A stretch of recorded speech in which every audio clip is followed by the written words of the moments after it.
What the fuck?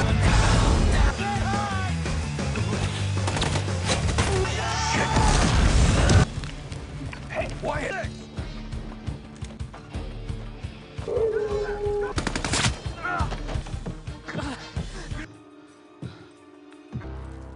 You motherfucker.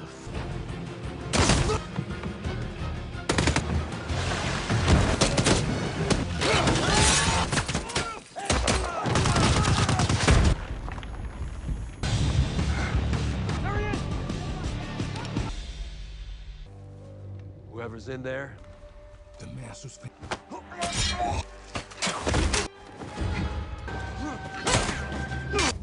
To a challenge.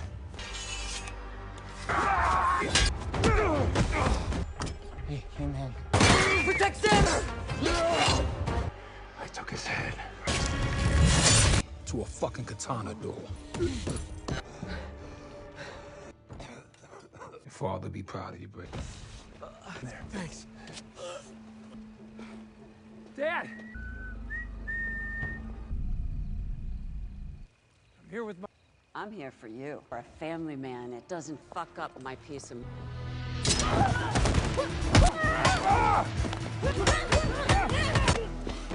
If it isn't Mr. Making a trail of is for my business, you are a nobody. You want to know.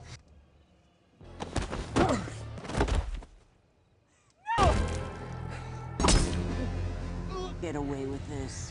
Fuck your memories. Fuck your... Fuck you.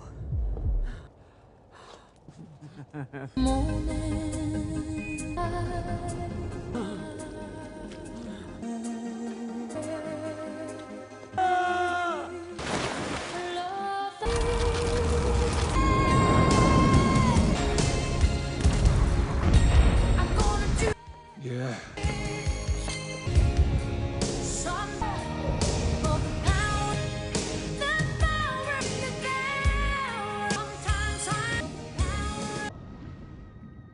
We're married.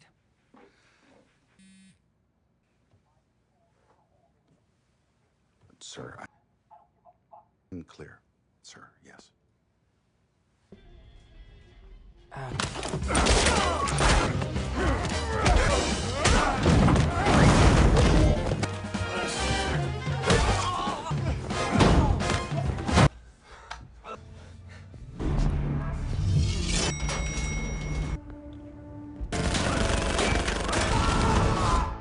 Interested party at the mechanic.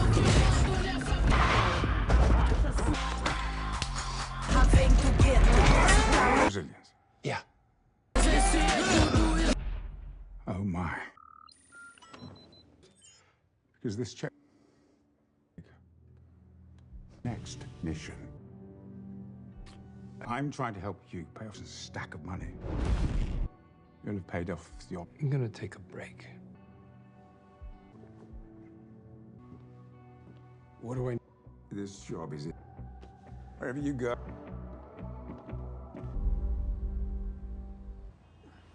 Huh? There's no need for... Be cool! I'm paying you for... My favorite, personally, is... Oh, but I got a fucking knife! And these waters are... Think of the children! That's what I'm fucking talking! You're gonna pay us a lot more fucking money now.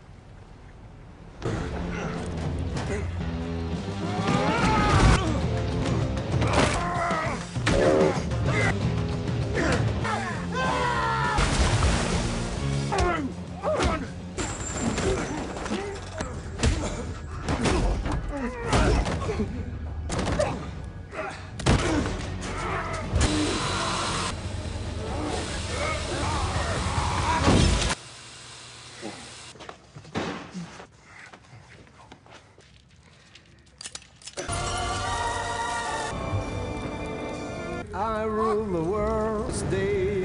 I have a new song of the joy. Hey guys, today we're diving back into the world of everyone's favorite mild-mannered dad, Hutch Mansell, with a full recap of Nobody 2. If you like this sneak peek, hit the like button and subscribe. It's the best way to support the channel, and let me know you want more. So we open with Hutch, still attempting to embrace the quiet life. He's meticulously folding laundry, probably color-coded, because even a retired assassin has standards. It's all very domestic, almost aggressively normal, which of course means it won't last. The piece is so thick you could cut it with a very sharp, probably illegal, combat knife, but as we all know, normal for Hutch is like a leaky faucet. Eventually, something's gotta drip.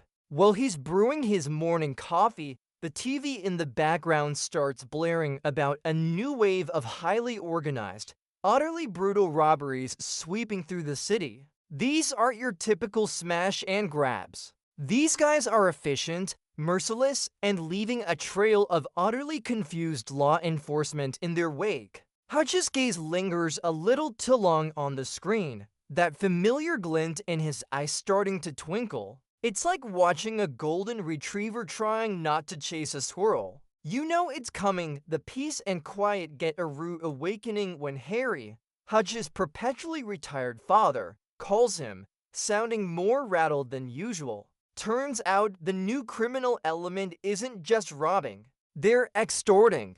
They've decided Harry's quaint antique shop would be a perfect source of protection money. Harry, bless his heart, tries to play tough, but you can tell the metallic tang of fear is creeping into his voice. Hutch assures him he'll look into it, which, coming from him, means someone's about to have a very bad day. The sound of Harry's strained voice over the phone sends a chill down your spine, letting us know this isn't just about money. It's about control, and these guys are playing for keeps. Hutch decides a casual stroll through the city is in order. You know, just taking in the sights. Except the sights involve him discreetly observing a shakedown in progress at a small grocery store. Three burly dudes with tattoos that probably have their own zip codes are negotiating with the terrified owner. Hutch's eyes scan the street, analyzing escape routes, potential weapons, and the structural integrity of a nearby fruit stand. The air crackles with unspoken tension, the quiet rumble of the city briefly overshadowed by the palpable threat emanating from the enforcers. He's not just seeing a crime, he's dissecting it, like a surgeon preparing for an impromptu, very violent operation. The metallic clang of the cash register as one of the thugs slams it shut is almost deafening. Casual stroll quickly morphs into an involuntary dance-off when the same thugs from the grocery store decide. Hutch has been a little too observant. They attempt to corner him near a bus stop, clearly underestimating the man who once fought off an entire busload of Russians. Poor guys, they clearly didn't get the memo. The crack of a bus stop sign being expertly wielded as a blunt instrument, followed by the sickening thud of a trash can connecting with a jaw, tells you everything you need to know. It's a symphony of unpleasant sounds and visceral impacts. Hutch moves with a brutal grace, transforming mundane urban items into instruments of pain. The whoosh of a swung arm, the grunt of effort, the sharp cries of surprise turn into muffled groans of defeat. These guys were just pawns, but they learned a very hard lesson about not messing with the nobody.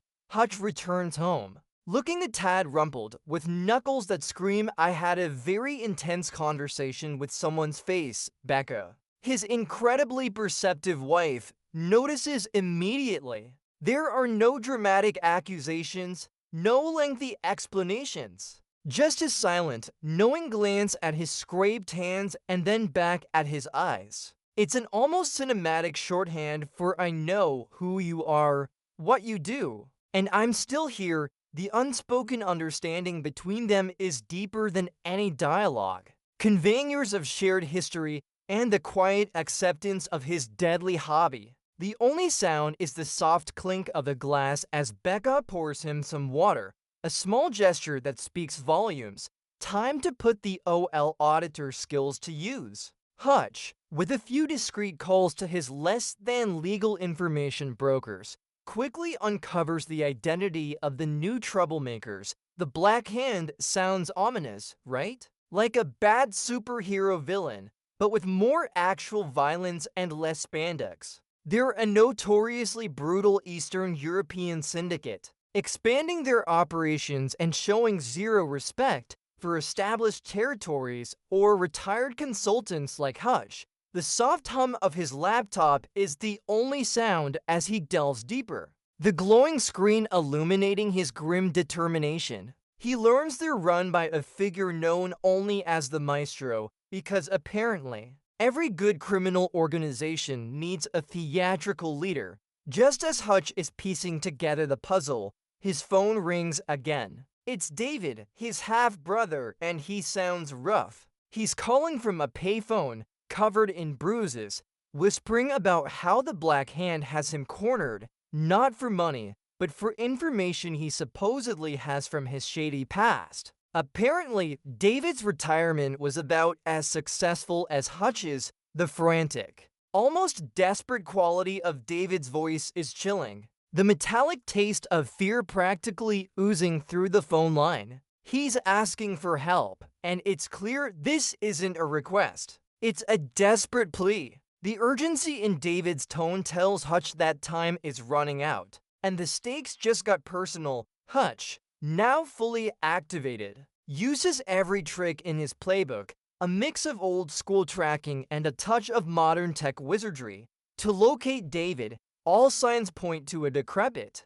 old opera house on the outskirts of the city. It's a fittingly dramatic hideout for a villain called the Maestro, if you ask me. Imagine all that architectural grandeur, now home to goons and illegal dealings. The satellite image on Hutch's screen highlights the heavily fortified entrances, the strategically placed lookout points, and the sheer scale of the operation. The quiet whir of his computer fan is the only sound as he studies the layout, the blueprint of his impending chaos. It's a beautiful venue, perfect for a show. A very violent show. Of course, even the best plans hit a snag. To burly guards, clearly not paid enough for this, are doing a routine patrol in the boiler room. They stumble upon Hutch, who, instead of politely introducing himself, introduces them to the business end of a very large wrench. It's a messy, visceral fight amidst the clang of metal,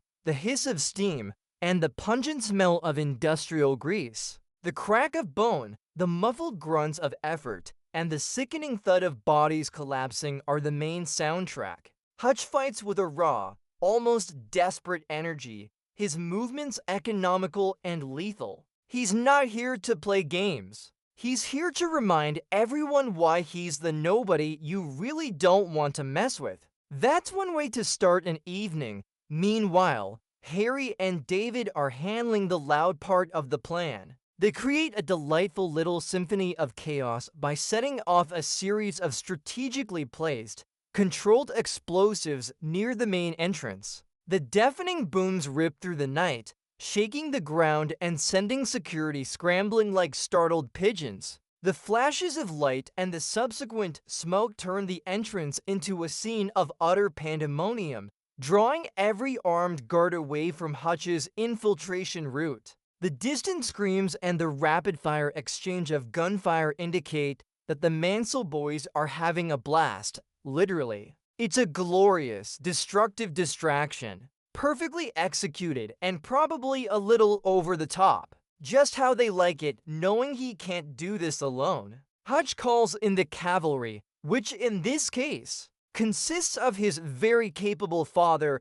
Harry, and his slightly unhinged half-brother, David. They meet in a ridiculously stereotypical, dimly lit garage because where else do you plan a major assault? Harry, ever the prepared dad, brings a duffel bag full of custom firearms. Probably rescued from some charity auction, the metallic click of the duffel bag opening, revealing an arsenal, signals the start of business. The air is thick with unspoken tension and the smell of gun oil. David, still a bit bruised, is eager for payback. It's a reunion of dysfunctional family values, where quality time means planning how to dismantle an entire crime syndicate. Their hushed voices echo, filled with grim resolve. Operation Mestro's demise kicks off under the cloak of night. Hutch, always a fan of the dramatic entrance, opts for a less conventional route, rappelling silently down into the opera house's grimy,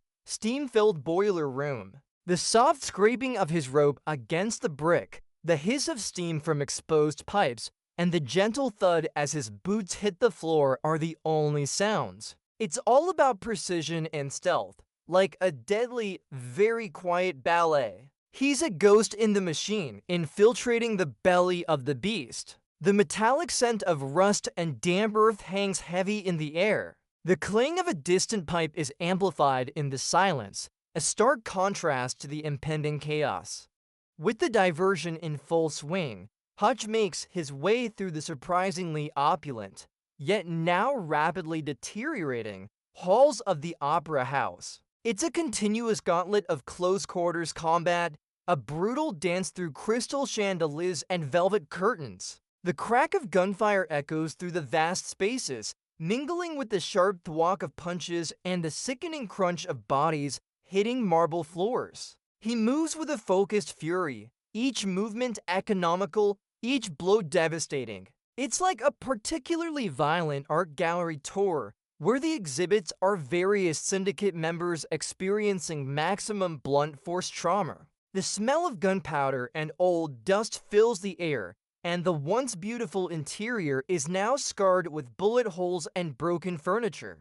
Hutch is a wrecking ball in a tuxedo-optional setting deeper into the opera house. Hutch encounters the butcher, a giant of a man, scarred and clearly enjoying his job as the syndicate's chief interrogator. This isn't just a fight. It's a test of wills, a clash of immovable objects. The butcher, armed with a wicked-looking blade, is relentless, his blows heavy and precise. The metallic clang of the knife against Hutch's makeshift shield, the guttural roars of effort, and the strained grunts of pain fill the air. Hutch is pushed to his limits, using every ounce of his experience and cunning to outmaneuver the larger man. It's a truly brutal exchange, showing that even Hutch can struggle. The air practically vibrates with the intensity of their struggle, a symphony of violence in a place meant for delicate music. The final, decisive move is a gasp-inducing moment of pure,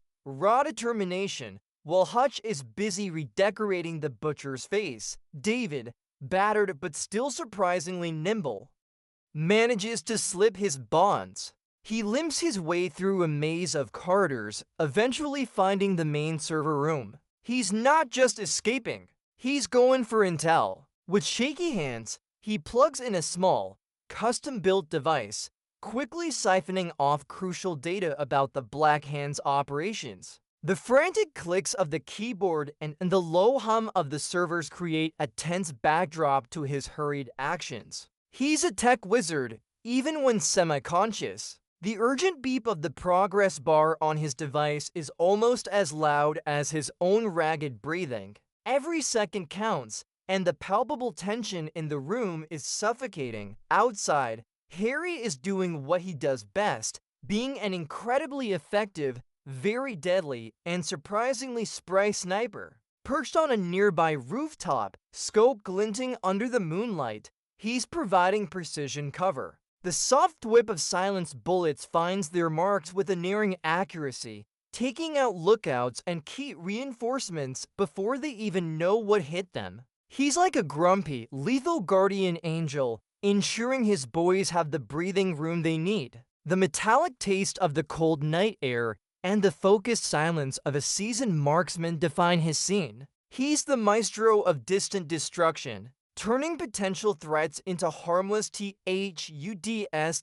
Finally, Hutch bursts onto the main stage of the opera house, where the maestro awaits him, bathed in a single, dramatic spotlight. Because, of course, a villain named Maestro would appreciate theatrics. Turns out, the Maestro isn't just some random crime boss. He's a former auditor like Hutch, someone from his shadowy past who believed Hutch was dead or, even worse, had gone soft. He reveals a vendetta, believing Hutch betrayed their former organization. The maestro's voice, calm and sinister, echoes through the vast space, filled with a chilling personal hatred. The silence in the auditorium is almost suffocating, broken only by the maestro's smooth, venomous words. This isn't just about turf. It's about a deeply personal score that needs settling. And then, the main event. Hutch versus the maestro. It's a truly spectacular, brutal hand-to-hand fight, a deadly dance across the opera stage. The maestro isn't just a thinker. He's a highly skilled combatant, matching Hutch blow for blow. The wooden creak of the stage floor beneath their pounding feet, the muffled thud of punches connecting, and the gasps of exertion fill the air. They utilize every prop and piece of scenery. A falling curtain becomes a trap, a broken chair a weapon, the very stage a battlefield. It's an incredibly intense, visceral exchange, pushing Hutch to his absolute physical and mental limits. You can practically feel the metallic taste of blood in the air as they go at it. This isn't just about winning. It's about survival. Hutch, ever the improviser, eventually spots a weakness in the stage rigging. With a desperate surge of adrenaline, he disarms the maestro, using his own momentum against him, and then, with a well-aimed kick, severs a critical wire. The massive stage light above them groans, then crashes down, impaling the maestro in a surprisingly dramatic, almost poetic end. The deafening clang of the falling metal and the shattering of the light bulbs are followed by a chilling silence. It's a brutal, definitive end to a truly formidable foe. The dust settles and Hutch, battered but victorious, takes a moment to catch his breath, the metallic ting of his own sweat and exertion filling his senses. Another problem solved, Mansell style, with the maestro permanently out of commission. Hutch links up with Harry and David, who have successfully completed their missions, albeit with a few new scrapes and bruises. The Opera House, now a mere shadow of its former glory, is crumbling round them. As police sirens wail in the distance, getting progressively louder, the trio makes their swift, practiced exit. The acrid smell of smoke and gunpowder hangs heavy in the air, a grim reminder of the night's events. They move with a shared sense of accomplishment and exhaustion, leaving behind a scene of absolute chaos for the bewildered authorities. It's a classic Mansell vanishing act, slipping into the night as silently as they arrived, the faint echo of the sirens providing a dramatic backdrop to their departure. Once safe, David gets to work. The data he swiped from the maestro's servers is a gold mine, exposing the Black Hand's entire network, its finances, its illicit operations, and even some embarrassing selfies of its members. Okay, maybe not the last one, but you get the idea. With a triumphant grin, David uploads everything to an anonymous online leak, ensuring that the Black Hand's reign of terror is not just ended locally, but globally dismantled. The rapid clicks of his keyboard and the satisfying whoosh of the upload complete sound the death knell for the syndicate. The justice system will now have enough paperwork to last a lifetime. That's a wrap on this particular flavor of Bad Guys. Days later, Hutch returns home. The quiet hum of suburban life resumes, but this time, it feels a little more earned. Becca is waiting for him at the door, offering a soft smile and a comforting embrace. No questions, just that familiar, profound understanding. Even the family dog, probably sick of the peace and quiet, greets him with an excited bark and a flurry of tail wags. It's a moment of well-deserved tranquility, a brief respite before the inevitable next chapter. The soft texture of his wife's sweater and the warm, comforting scent of home are a stark contrast to the metallic tang of gunpowder and blood he'd grown used to. He's home, for now, during a family dinner. Everything seems back to normal. But then Hutch's son, Blake, catches his eye and offers a tiny, almost imperceptible nod. It's a quiet acknowledgement, a shared secret passing between father and son. Blake isn't just a kid anymore. He's becoming more aware, more observant, possibly even understanding the true nature of his dad's work. The clinking of cutlery and the gentle murmur of conversation are punctuated by this silent, profound moment. It's not just Hutch's secret anymore. It's slowly becoming a family legacy, for better or worse. The subtle shift in their dynamic hints at a future where maybe, just maybe, he won't be quite so alone in his endeavors. Later that night, the illusion of lasting peace is gently, but firmly shattered. A burner phone, discreetly tucked away in his nightstand drawer, vibrates with a silent buzz. The screen displays a cryptic, unknown number. Hutch picks it up, not answering, just looking at it, a contemplative expression on his face. He glances over at Becca, peacefully sleeping beside him, and a shadow of weariness crosses his features. The soft glow of the phone in the dark room casts long shadows, hinting at the difficult choices and endless battles that still await him. The quiet whir of the house's ventilation system as the only sound, a stark contrast to the potential chaos that ringtone represents. He knows the game isn't over. As dawn breaks, Hutch stands by the window, a quiet sentinel. The fight for peace is never truly over, is it? We witness his quiet resolve, a man constantly balancing the scales of justice and normalcy. It reminds us that even heroes need moments of reflection, contemplating the path taken and the one yet to come. His journey isn't just about explosions and high-octane fights. It's a profound commentary on finding purpose in unexpected places, on embracing the parts of ourselves we try to suppress, and on the enduring power of family. Even when that family knows you're basically a walking, talking, highly dangerous enigma. It's a thoughtful reminder that even a nobody can make the biggest difference, proving that the quietest among us often carry the loudest impacts.